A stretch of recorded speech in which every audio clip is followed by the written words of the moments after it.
All right, welcome everybody to our Reiki and Living Crystal webinar. So thank you for coming today. Greatly appreciate everybody being here. And of course, the big star of the show is, this little guy right here. So that said, the folks who are going to have a lot to say today are Katya and Eric. So they are the Reiki professionals here. I am merely a Reiki amateur. So they can help you guys get all tuned up and supercharge your practices.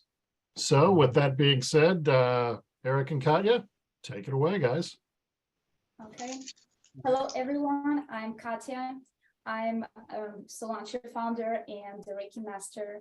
I've been practicing Reiki for over 20 years now, and I've been working with the Living Crystal device for a few months now.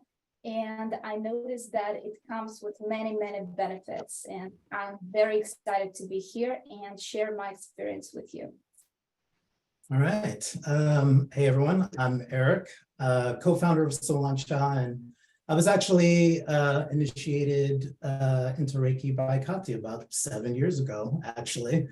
And but I've been studying a variety of ancient wisdom and esoteric traditions for well over 20 years. And more recently, Hermeticism is taught in the Franz Barden tradition and the school by Mark Rasmus and by Bob of 60 Skills. But yeah, we've been using the Living Crystal for several months now. And we both can definitively say it's had a huge impact on both of our practices. So just want to give a big shout out and thanks to Bob, Christian, and the entire Living Crystal team. Feel like it's going to have a huge impact on the world. Anybody who's practicing any type of meditative arts, and especially for Reiki healers. So yeah, big thanks to you guys. Yeah, so I think we can start our presentation. Yeah, so we put together a little quick presentation. So let me share screen here. Let's see.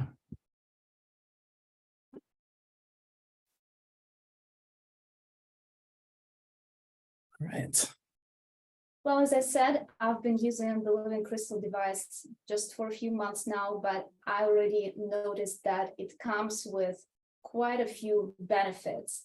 And today I'm going to discuss these benefits, and also I will share my experience, how I use the Living Crystal device, and what kind of crystals you can also use with this device for your Reiki healing practice. So you can see on this slide the benefits that I personally noticed for myself, and I can say that the main thing that I noticed that it helps me to concentrate during my healing session. So what it means is for every healing session, we have to have a very clear intention for the healing. So it's really important not to get distracted and focus completely on this intention if you want your healing practice to be very effective. So the Living Crystal helps me to keep this focus throughout the whole session. Another thing is to help me to receive information about the mental and karmic reasons for the disease and the spiritual lessons that it teaches you or my patients during the session. Because, we have 4 main components for Reiki healing. The first component is the energy, Reiki energy itself. The second component is actually the mental reason, or we can also call it psychological reason, that is probably the core of the problem or the core of the disease. And we also have a karmic reason, which is our actions that lead us to experience this discomfort or to experience this disease. And of course, the spiritual lesson is our main goal, because we have to make sure that we become a better version of ourselves after we heal ourselves, so we don't repeat the same lesson again and again. So as a healer, we have to provide our patients with this information. And sometimes it becomes really hard to receive this information and to even understand where the disease or any kind of problem is coming from. Like, for example, it can be emotional trauma.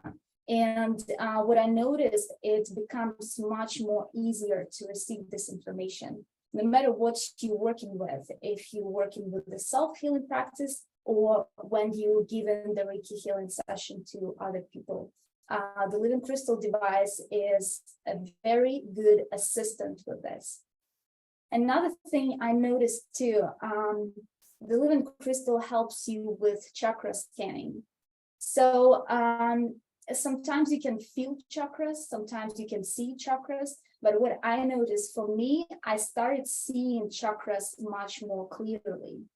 And actually, it's not just my personal experience. I also had my mom tested this. She's also a Reiki master, and she said that she was amazed with her first experience with the Living Crystal device, because she could clearly see all 7 chakras, and it was a very bright and vivid vision.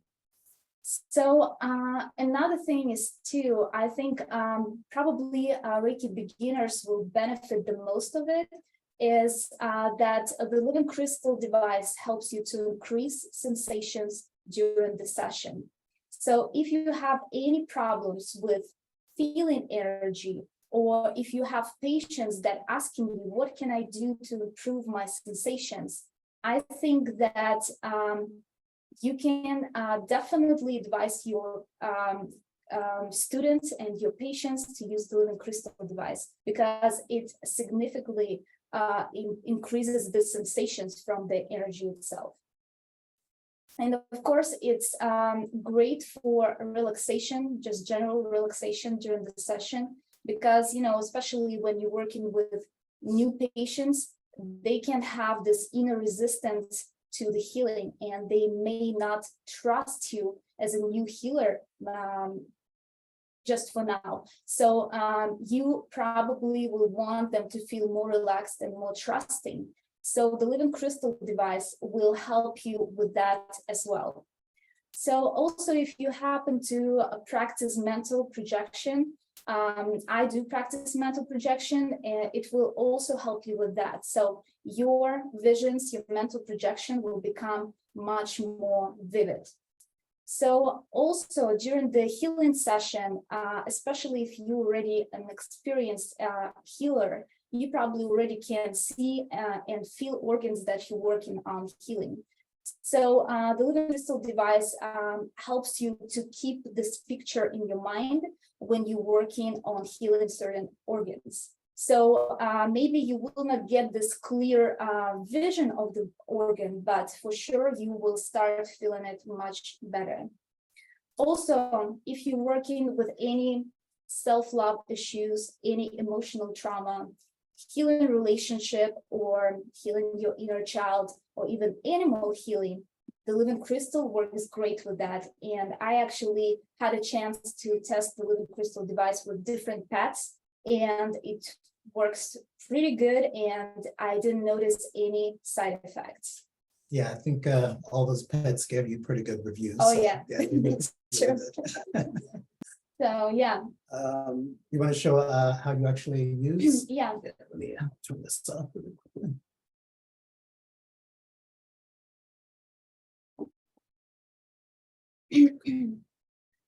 Okay, so before I turn on the Living Crystal device, I usually write down the intention for the healing, because as I already mentioned, it's really important to focus on your intention and know exactly what you're going to heal.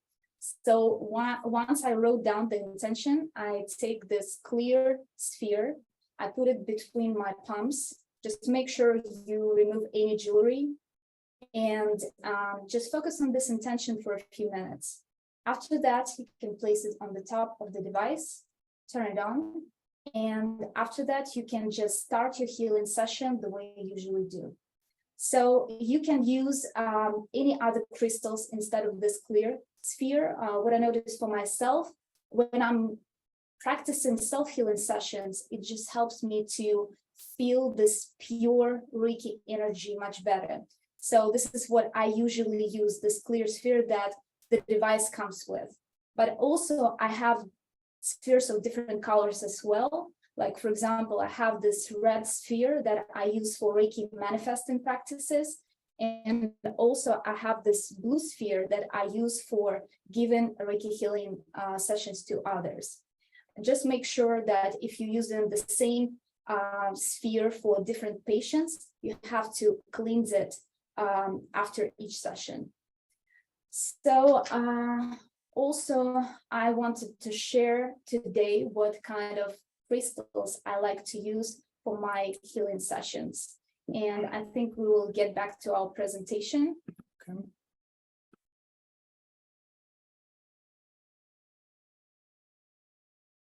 Okay.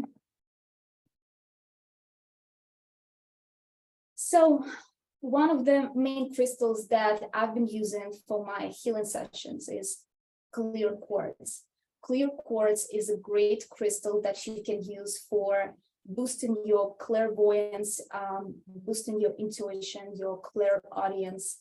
Also, it's great for understanding of the karmic reason for the disease that I was talking about. It's one of the 4 components of Reiki healing. Also, it's great for cleansing and enhancing the organs that you're trying to heal. It's also great for cleansing aura. It also filters out the distractions during the Reiki session, so you can have a better focus on your intention. And also, it's great for chakra balancing. And if you happen to work with any viruses or any respiratory disease, this is the great crystal that you can use for boosting the immune system. So next crystal is Smoky Quartz. It's another great crystal that I love using. And when I'm thinking about this crystal, I have this association with a very powerful grounding. With also, I have this association with the root chakra. So if you or your patient feel unstable, maybe emotionally unstable, or maybe even emotionally shaky and maybe even insecure, so the Smoky Quartz is a great crystal that you can use with a living crystal device for your Reiki healing sessions. So it also works great for letting go of any fears and even healing any forms of phobia or any emotional traumas. And it helps you to relax during the healing session, and also will help your patients to relax. By the way, I didn't mention it, but the living crystal device, I tested it, and it works great for both for hands-on healing sessions and even for distant healing sessions. So my patients, they don't have the living crystal device. I do have it. And when I'm doing this distant Reiki healing for other people in different parts of the world, they all notice that their overall experience is completely different, because they feel the sensation from the energy much brighter. And some of them even receive this vivid visions and vivid dreams, and even the awareness of what's happening with their health at the moment. So as a Reiki practitioner, I started using the living crystal device for probably 3-4 months ago.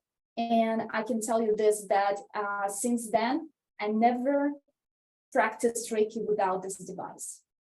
So the next crystal that I personally love using is Citrine. Citrine, even when you look at it, it just radiates this powerful solar energy.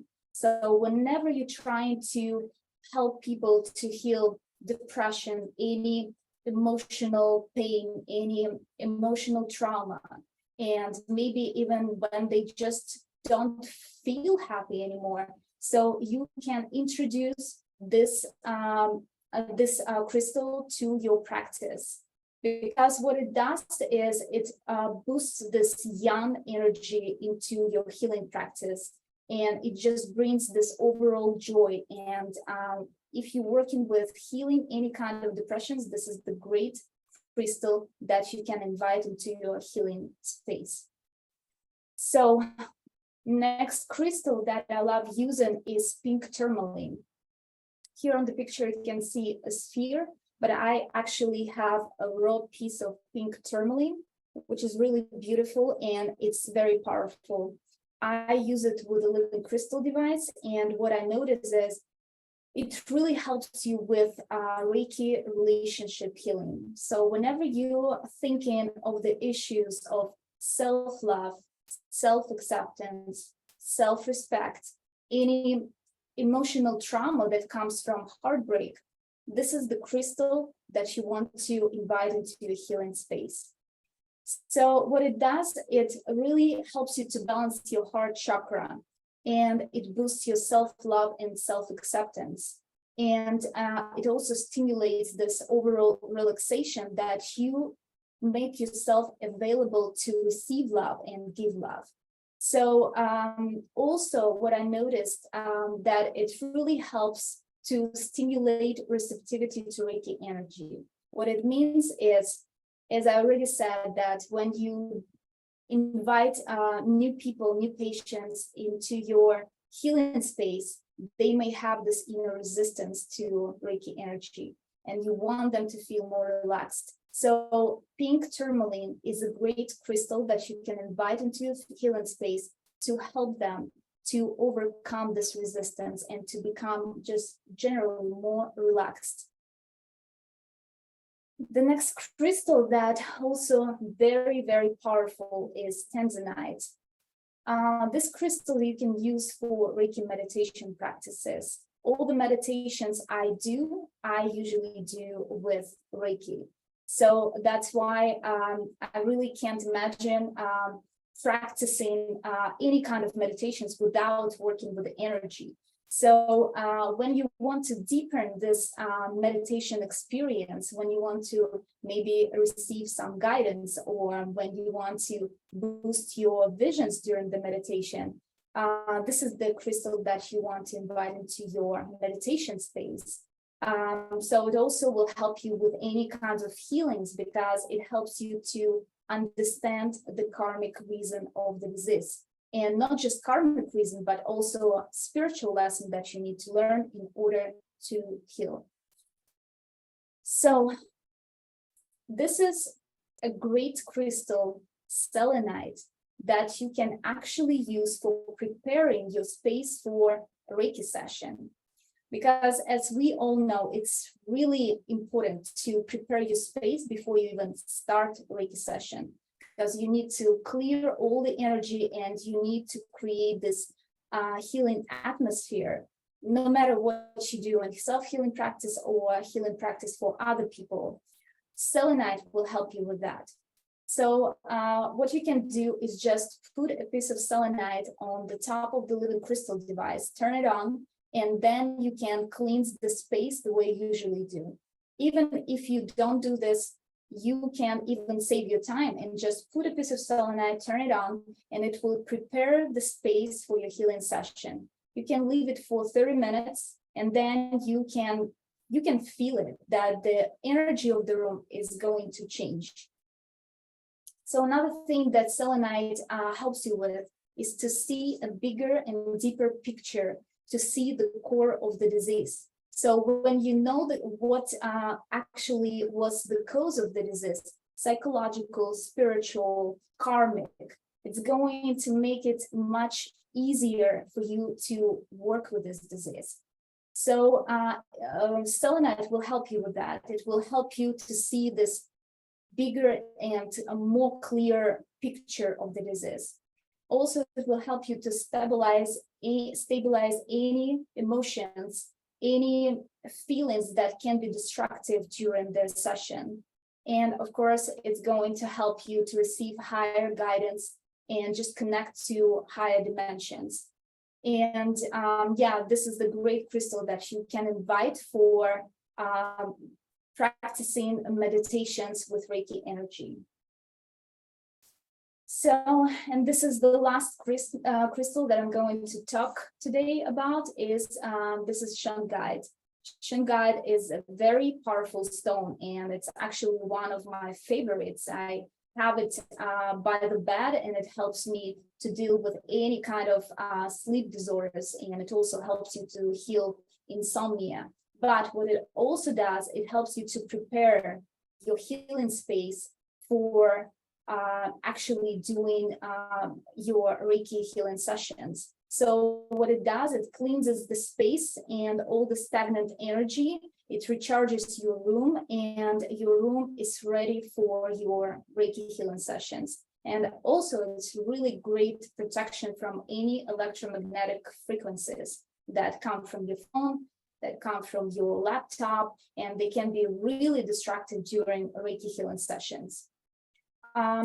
So it's also a great stone to invite into your healing space when you want to feel more stable, more grounding, when you want to stabilize your root chakra and just feel more connected to your roots. So, and also it will help you to reduce stress. Another thing you probably already heard about shungite, that it's great for cleansing and recharging water. It completely changes the structure of water. And usually what people do, they just put small pieces of shungite in the water and then drink it. But what you can also do, you can charge water actually with Reiki, and you can invite your living crystal device for this purpose. Like what you can do is you can take a piece of shungite, put it on the top of the living crystal device, turn it on, then put a glass of water next to it, and just put your palms around this glass of water. Focus on your intention of cleansing and charging this water with whatever you want, with love, with light, with minerals, and just focus on making this a glass of water the healthiest water possibly can exist. And just do it for a few minutes, but I like to do it not less than 15 minutes, actually. This is when you can actually feel the process is changing. So yeah, it's great for using it for charging water and for also cleansing water. And you can use the living crystal device for that. So yeah, this is the crystals that I personally like using. You can also use any other crystals that you like and that you have available. But what I also noticed that you can use actually different combinations of crystals for a Reiki healing session. What I usually do, I just use this clear sphere that the living crystal device comes with. And I can use any other crystals that I place on different parts of my body. Like, for example, I can take this piece of raw pink tourmaline and just put it on my heart chakra when I need to work on healing heart chakra. Or I can use a piece of Tanzanite and just put it on my forehead. It's going to increase my intuitive abilities during the session. Or it can also help me to understand the core of the disease I'm trying to heal. Or you can even ask your patients to use different kind of crystals on their bodies, and you can work with the living crystal at the same time as well.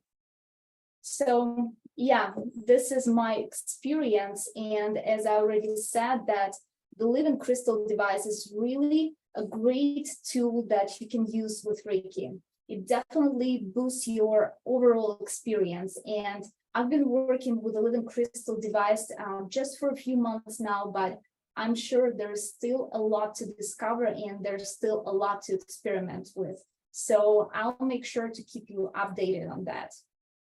So anything you want to add?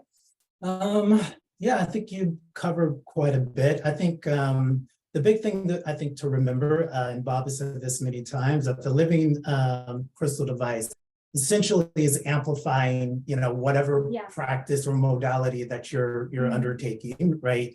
And so, and Reiki is no different. So when and I think there's a direct correlation to the quality of the Reiki healing session that somebody is giving, with their ability to be able to sense and feel the energy that they're working with, right? So the living crystal device essentially is going to amplify that. If you have a problem feeling energy, this is going to help you to be able to start feeling energy so that you can, give a better healing session. If you already can feel energy, it's only going to amp that up even more so, and then increase the quality of the session that you're actually getting. So in my opinion, I mean, I think Katya said it, once we started using it, I don't think you do Reiki without it now. No, I don't do Reiki without the living crystal. Yeah, so to me, I think it's something that probably, any real serious Reiki practitioner, master teacher or healer,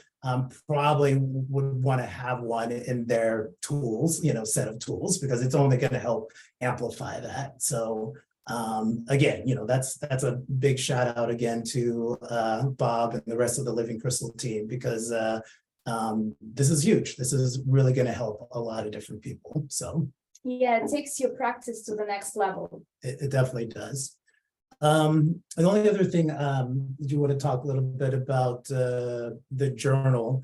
I know you like to really log and write down all of your healing sessions and what you track with each of your patients and things like that. I think by actually journaling and doing all of that, it also helps you each time be able to increase the experience, the information you're receiving, and the overall understanding and quality of the practice as well.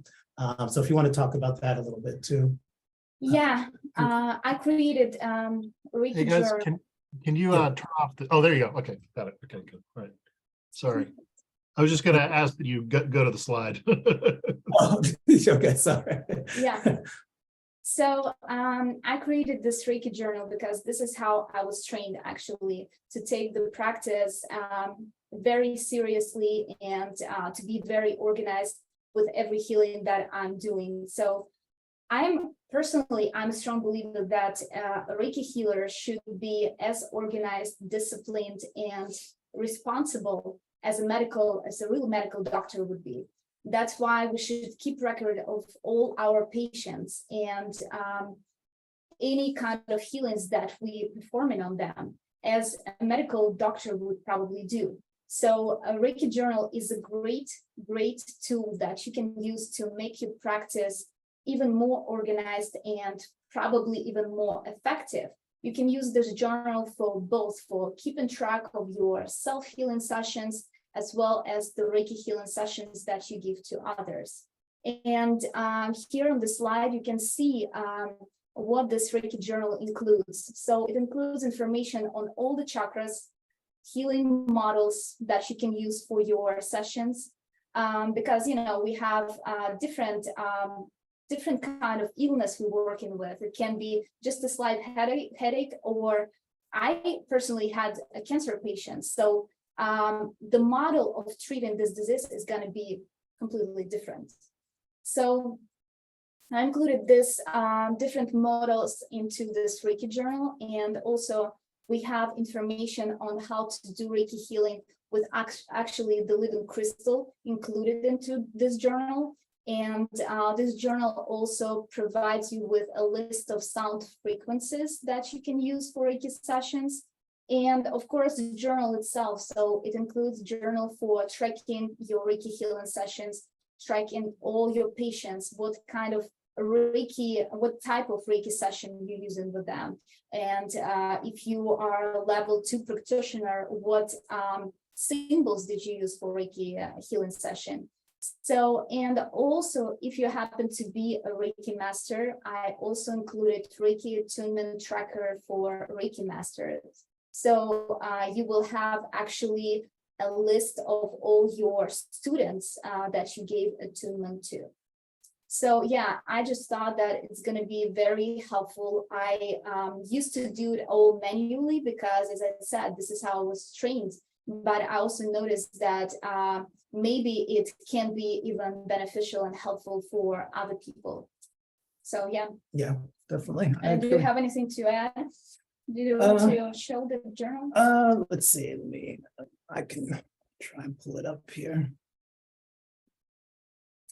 Yeah, I think you've covered everything. We're in the process of printing them all right now, so they'll be available I think there was a link on that screen, or you can just go to solancha.com if you're interested in it. But as Katya said, there's all that great information in there. Like if you've got a variety of different patients, she mentioned how important like scanning the chakras for different things like that.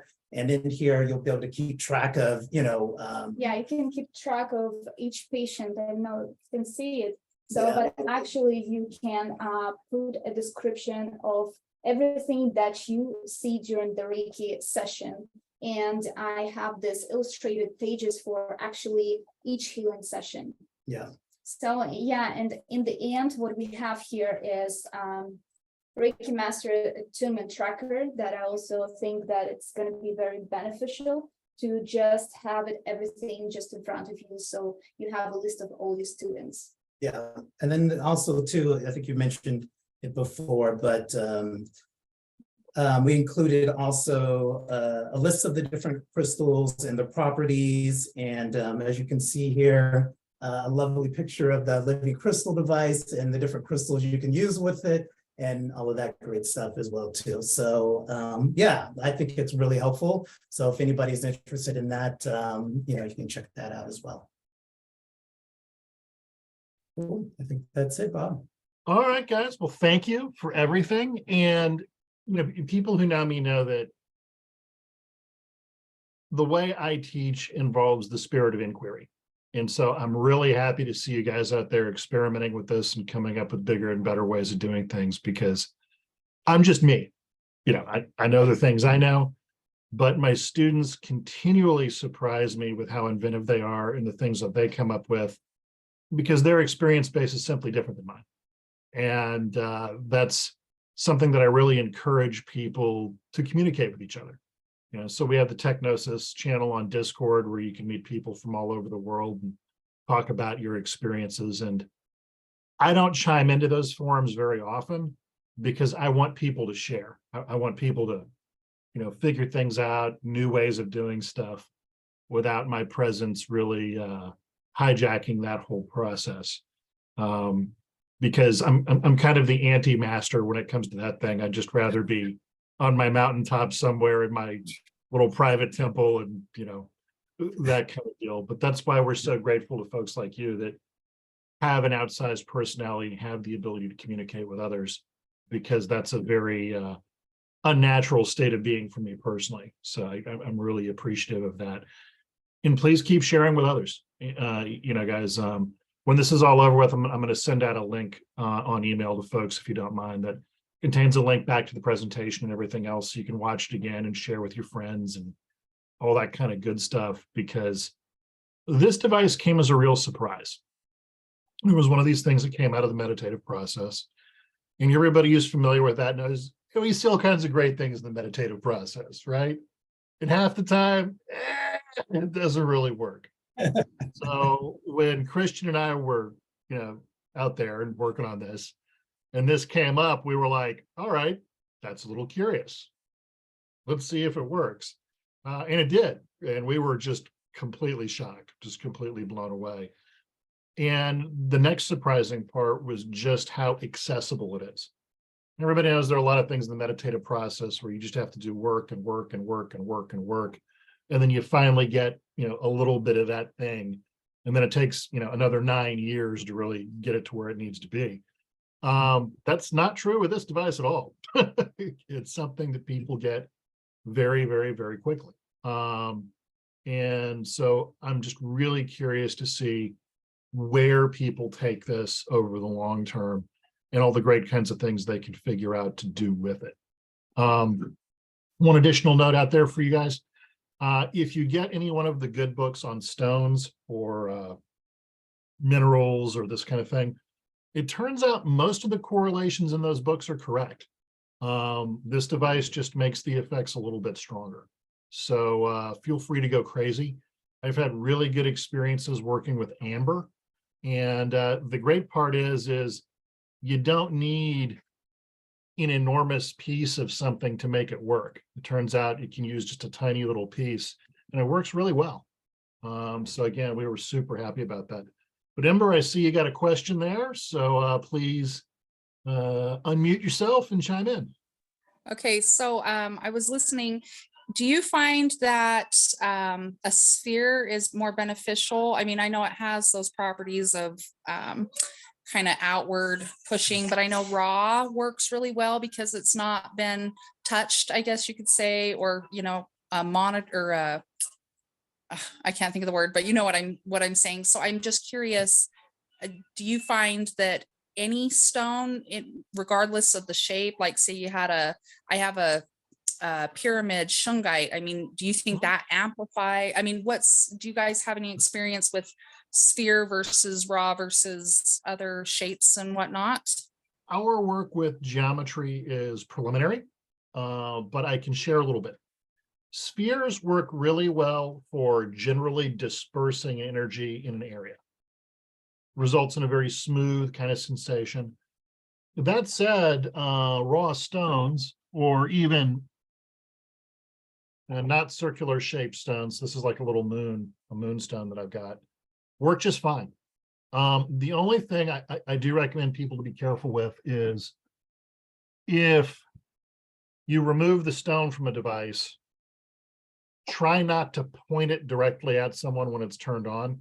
The raw energy from this, some people can find a little too much. But that said, in terms of geometry, what we found is that a four-sided stone, like a cut pyramid quartz, right? Quartz pyramid, tends to drop the energy down into that kind of lower abdomen area.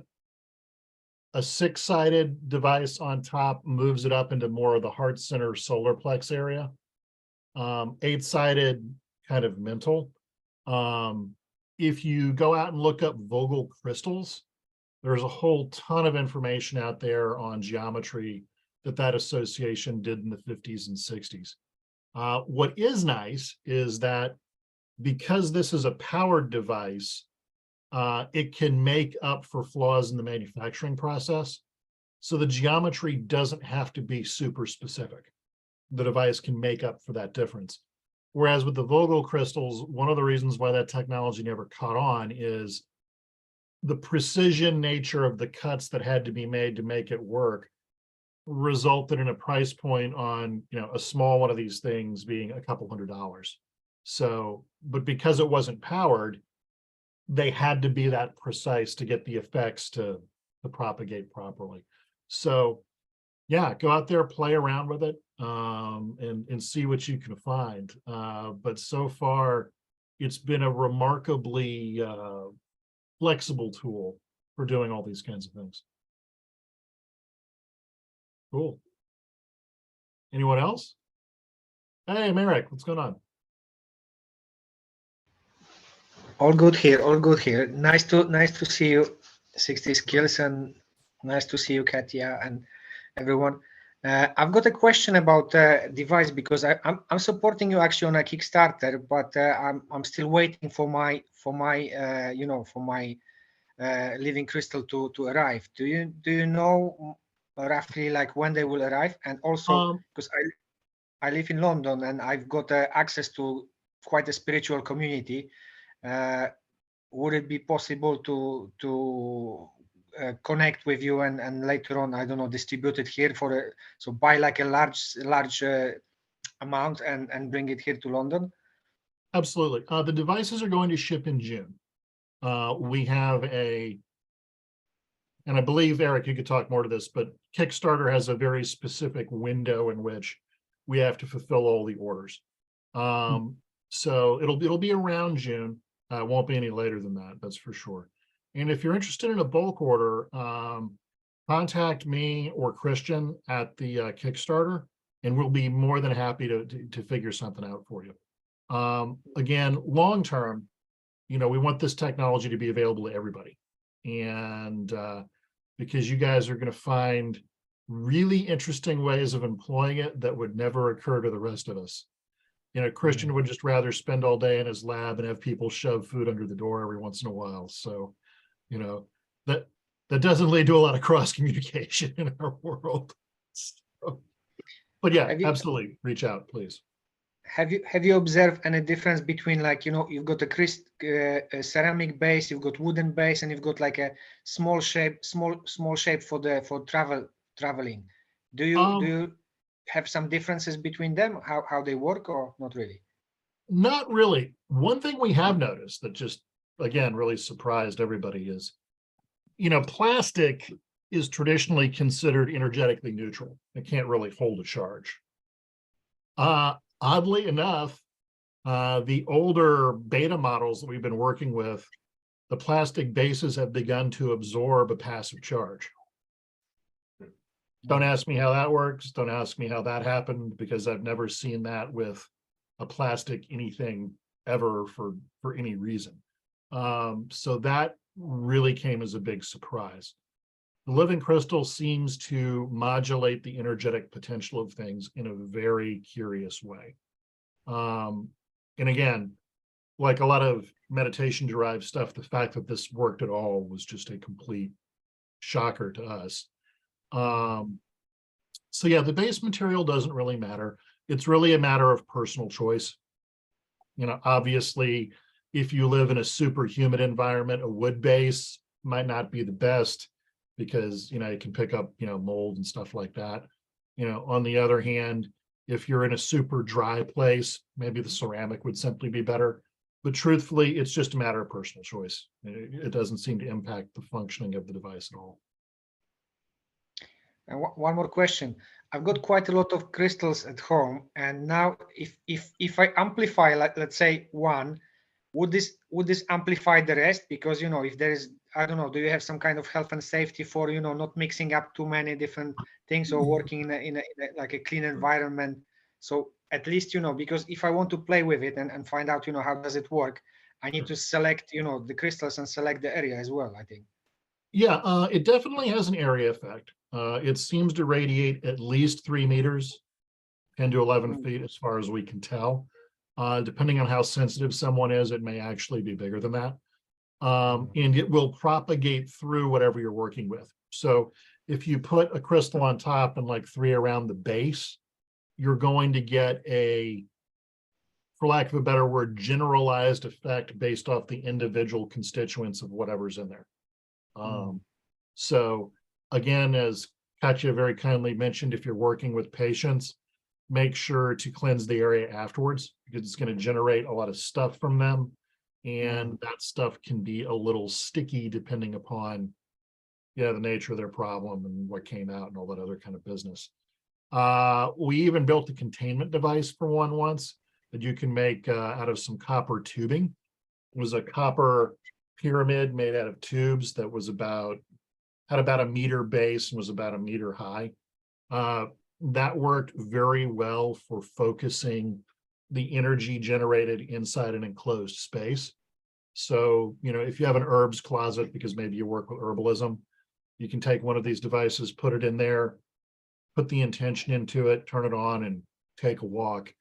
And when you come back 8 or 12 or 16 hours later, the energy will be much stronger.